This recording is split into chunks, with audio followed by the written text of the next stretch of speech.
The problem of evil is a question that has echoed through the ages. Why do bad things happen to good people? Why is there so much suffering in a world created by a loving God? From natural disasters to human cruelty, we are confronted with suffering, innocent lives cut short, good deeds met with misfortune, and the virtuous punished while the wicked prosper. This dissonance creates a profound existential dilemma. The problem of evil is a lived experience, cutting to the heart of what it means to be human. It unites people in a shared search for meaning. The quest to understand the problem of evil is not a new one. It has been central in religious and philosophical discourse for centuries. Ancient civilizations grappled with suffering, attributing it to gods or fate. In the Judeo-Christian tradition, it intertwines with a benevolent and omnipotent God. The Book of Job confronts why the righteous suffer, offering a narrative of faith. Theologians and philosophers have wrestled with God's goodness and power in the face of evil. From ancient Greek philosophers to contemporary theologians, the problem of evil persists. Thinkers like Augustine, Aquinas, Leibniz, and Kant have offered unique perspectives. The debate continues today with new arguments and interpretations.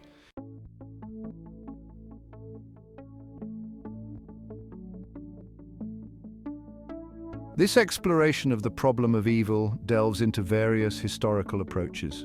We examine theological perspectives, reconciling evil with divine understanding. Philosophical arguments and theories explain evil in a world of reason. From Augustine to modern existentialism, we explore diverse philosophical responses. We also examine psychological and sociological dimensions of suffering, how individuals and communities cope with pain and trauma. This exploration illuminates the complexity of the problem of evil. The Abrahamic faiths, Judaism, Christianity, and Islam share a common belief in a single, all-powerful, and benevolent God. This shared belief presents a unique challenge when confronting the problem of evil.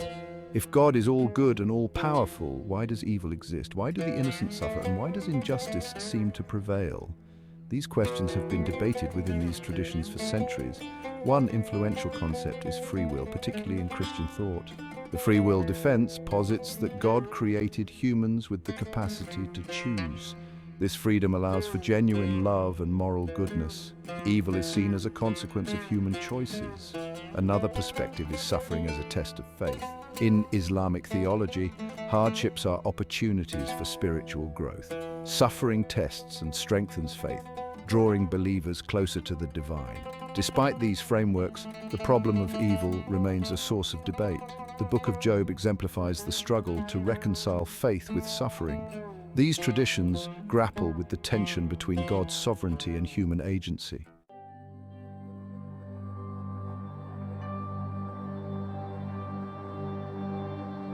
Eastern traditions like Hinduism and Buddhism offer perspectives on suffering. Suffering is seen as part of samsara, the cycle of birth, death, and rebirth. It's governed by karma, the law of cause and effect. Karma influences future experiences within this life and beyond. Eastern traditions emphasize liberation from samsara. Through practices like meditation and wisdom, one can attain enlightenment. Hinduism offers paths to moksha, or liberation. Self-realization leads to liberation from suffering and rebirth.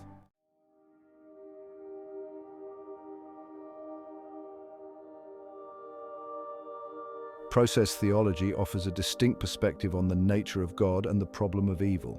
Unlike traditional theism, process theology sees God as dynamic and relational, involved in creation. Inspired by Alfred North Whitehead, it emphasizes interconnectedness and constant change.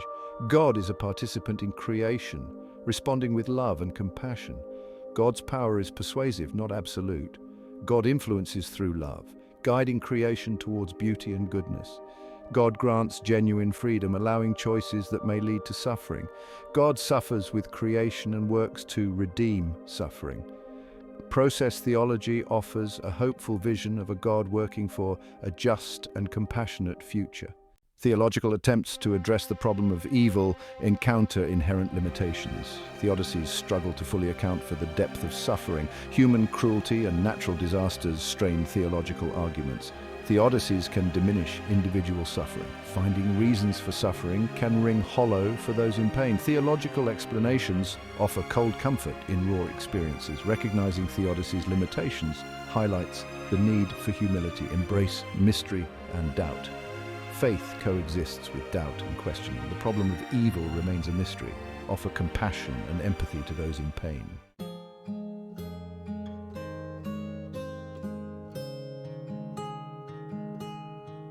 The free will defense stands as one of the most enduring philosophical attempts to reconcile the existence of evil with the concept of a benevolent and omnipotent God. Championed by philosophers like Augustine of Hippo and, more recently, Alvin Plantinga, this argument hinges on the assertion that human freedom is a good so profound, so intrinsically valuable, that even a God capable of preventing evil would choose to create a world where it is possible. At the heart of this defense lies the idea that genuine love and moral goodness cannot be coerced or pre-programmed. A world populated by beings incapable of choosing evil, incapable of straying from a predetermined path of righteousness, would lack the authenticity, the depth of character that defines true moral agency. Proponents of the free will defense argue that God, in his infinite wisdom and love, chose to create beings capable of experiencing the full spectrum of human experience: joy and sorrow, love and loss, virtue and vice. This freedom, while opening the door to the possibility of evil, also allows for the possibility of genuine love, self-sacrifice, and moral heroism.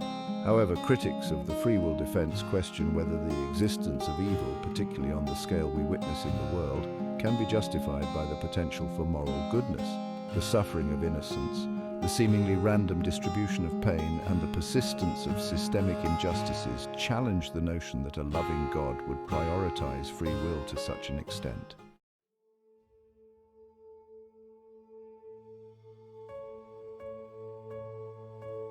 The Soul-Making Theodicy, developed by philosopher John Hick, offers a different perspective on the role of suffering in a world created by a loving God.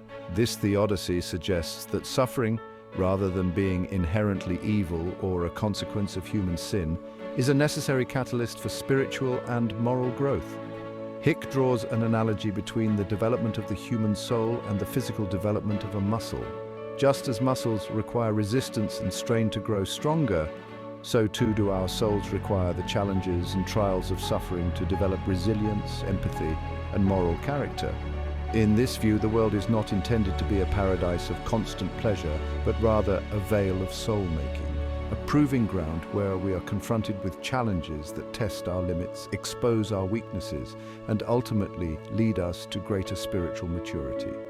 Suffering, therefore, is not seen as incompatible with God's love, but rather as a necessary tool in the divine plan for our growth and development.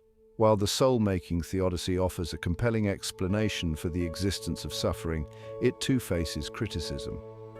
Critics question whether the amount of suffering in the world is truly necessary for soul-making, particularly when it involves innocent victims or seems disproportionate to any potential for growth. Others argue that it can feel insensitive to those experiencing profound suffering to suggest that their pain serves a greater purpose.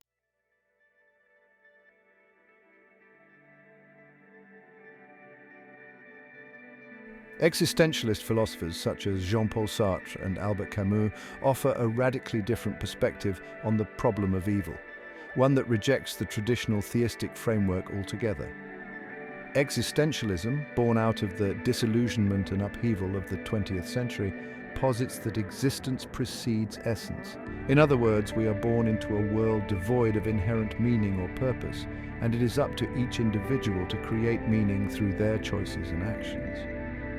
From an existentialist perspective, the problem of evil takes on a different character. The question is not why a benevolent God would allow suffering, but rather how we, as finite beings in an absurd and often cruel world, are to confront the reality of suffering and create meaning in its face. Camus, in his seminal work The Myth of Sisyphus, explores the theme of absurdity, the conflict between our innate human desire for meaning and the apparent meaninglessness of the universe. He argues that we must embrace the absurd, to rebel against the temptation to find solace in false hopes or comforting illusions, and instead to create our own meaning through acts of defiance, creativity, and passionate engagement with life. Existentialism, while offering a stark and often uncomfortable perspective, provides a framework for confronting suffering without resorting to theological explanations or justifications. It emphasizes human agency, the freedom to create meaning even in the face of absurdity, and the responsibility to live authentically in a world without easy answers.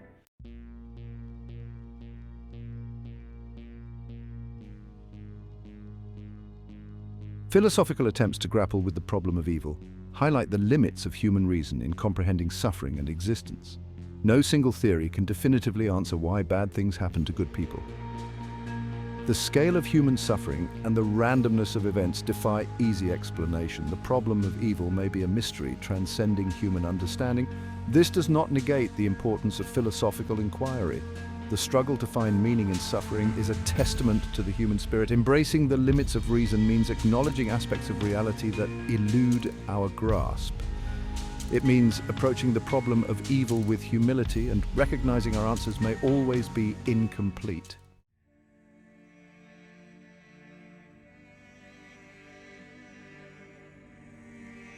The concept of moral luck, coined by philosopher Thomas Nagel, adds complexity to the problem of evil. It compels us to confront the reality that factors beyond our control can impact our moral standing. Imagine two reckless drivers speeding down a residential street. One encounters no obstacles and arrives home safely. The other strikes a child who runs out from behind a parked car. Both made the same choice, but one faces guilt and legal repercussions. This disparity, determined by chance, highlights the influence of moral luck.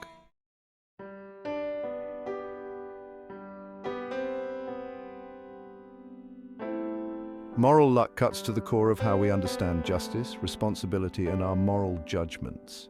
If outcomes dictated by chance shape our perceptions of right and wrong, can our moral judgments be objective? Consider two individuals from vastly different circumstances. One, born into poverty, might make choices that seem morally reprehensible. The other, raised in affluence, makes choices that are socially lauded. Is the second inherently more virtuous if their choices were shaped by favorable circumstances? Moral luck acknowledges the influence of social structures and economic disparities. It challenges us to recognize the complexities of human motivation and cultivate a nuanced understanding. We should not abandon our moral compass, but embrace humility and compassion in our judgments. Moral luck reminds us to create a just and equitable world where everyone can flourish.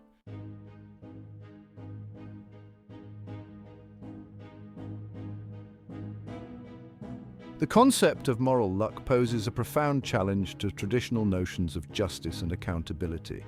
If we accept that outcomes are often influenced by factors beyond our control, then how do we determine appropriate punishment for wrongdoing? Can we, in good conscience, punish individuals for consequences they did not intend or could not have foreseen? Consider the legal system, a system designed to administer justice and hold individuals accountable for their actions. Moral luck permeates legal proceedings, influencing everything from jury selection to sentencing guidelines. A defendant's demeanor, their perceived remorse, and even their socio-economic status can unconsciously bias jurors and judges, leading to disparate outcomes for individuals who have committed similar offenses. Acknowledging the role of moral luck in our legal systems does not necessitate abandoning the pursuit of justice or excusing harmful behavior. Instead, it calls for a more nuanced approach to accountability, one that recognizes the mitigating circumstances that often shape individual choices and the need for restorative justice that prioritizes rehabilitation and the repair of harm over punitive measures. Moral luck, while unsettling, offers a valuable opportunity for reflection and growth. It encourages us to move beyond simplistic judgments of right and wrong, to acknowledge the complexities of human motivation, and to create a more just and compassionate world that takes into account the often invisible forces that shape our lives and the choices we make. Psychology explores how individuals cope with suffering's emotional and psychological ramifications. Suffering can challenge our sense of self, belief in a just world, and capacity for hope. Responses to suffering are shaped by personality, past experiences, and adversity. Some exhibit resilience, drawing on inner strength and supportive relationships. Others struggle, experiencing prolonged grief, anxiety, or hopelessness. Trauma impacts the brain and body, leading to arousal, intrusive memories, and emotional dysregulation. Understanding suffering's impact is essential for effective therapy and cultivating empathy. Recognizing shared humanity fosters a compassionate and supportive society.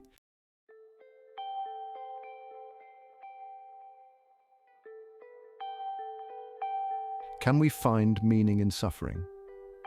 Psychology offers insights into resilience and growth.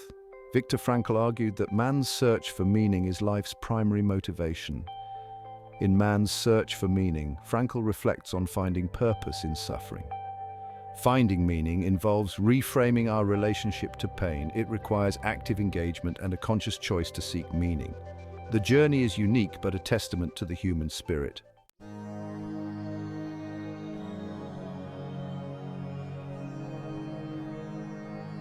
Just as individuals within a society exhibit diverse responses to suffering, so too do cultures around the world develop unique ways of understanding, expressing, and coping with pain, loss, and adversity. Culture, with its intricate web of beliefs, rituals, and social norms, provides a framework for interpreting the meaning of suffering, offering solace, guidance, and a sense of shared experience in the face of life's inevitable challenges. Some cultures, particularly those with strong collectivist values, emphasize community support and collective healing rituals as a means of navigating suffering. In these cultures, the burden of pain is shared, grief is expressed openly, and rituals provide a sense of continuity, connection, and collective resilience in the face of loss. Other cultures, often those with more individualistic values, may place a greater emphasis on individual resilience, self-reliance, and seeking professional help when faced with emotional distress. In these cultures, individuals may be encouraged to process their emotions independently, to seek therapy or counseling, and to focus on personal growth and self-improvement as a means of coping with adversity. Understanding the cultural dimensions of suffering is essential for providing culturally sensitive support and avoiding the imposition of our own cultural biases on others' experiences. It requires a willingness to listen with empathy, to learn from different perspectives, and to recognize that there are many valid ways of experiencing, expressing, and healing from pain.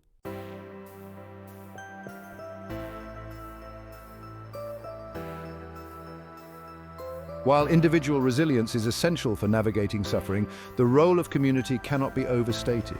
Humans are social creatures, hardwired for connection and belonging. In times of adversity, the support of others can provide a lifeline, source of strength, and a sense of shared humanity that can help us to weather life's storms. Communities provide a space for shared grieving, for bearing witness to one another's pain, and for offering practical and emotional support. They offer a sense of belonging, a reminder that we are not alone in our suffering, and a source of hope that healing is possible. Religious institutions, support groups, and informal networks of friends and family can all play a vital role in fostering collective healing. Collective healing goes beyond simply providing comfort and support. It can also be a catalyst for positive social change. When communities come together to address the root causes of suffering, whether it be poverty, discrimination, or lack of access to healthcare, they can create a more just and equitable world for all. The power of community lies not only in its ability to provide solace and support, but also in its capacity to inspire hope, to remind us of our shared humanity, and to motivate us to work together to create a world where suffering is lessened and the potential for healing and growth is available to all.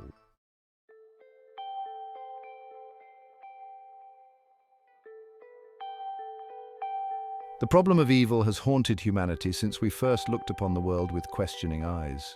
It arises from our encounter with suffering as much a part of life as joy or love.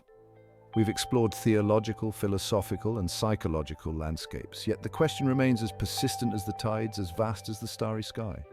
Generations have wrestled with this dilemma, seeking answers in sacred texts and nature. Their struggles offer a strange solace. We're not alone in our questioning and doubts. Perhaps there is no single answer, no grand unifying theory. The human mind may be ill-equipped to grasp the universe's full complexity, yet our exploration is not meaningless. It is a testament to the human spirit.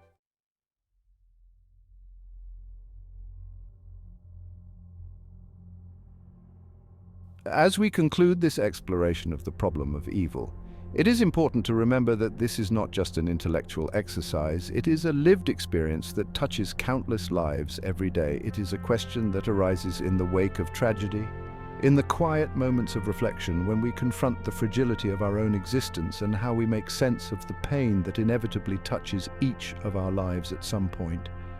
The challenge is to live with courage, compassion, and a willingness to embrace the complexities of a world where darkness and light, joy and sorrow are forever intertwined, and offers the possibility of finding light even in the darkest of nights.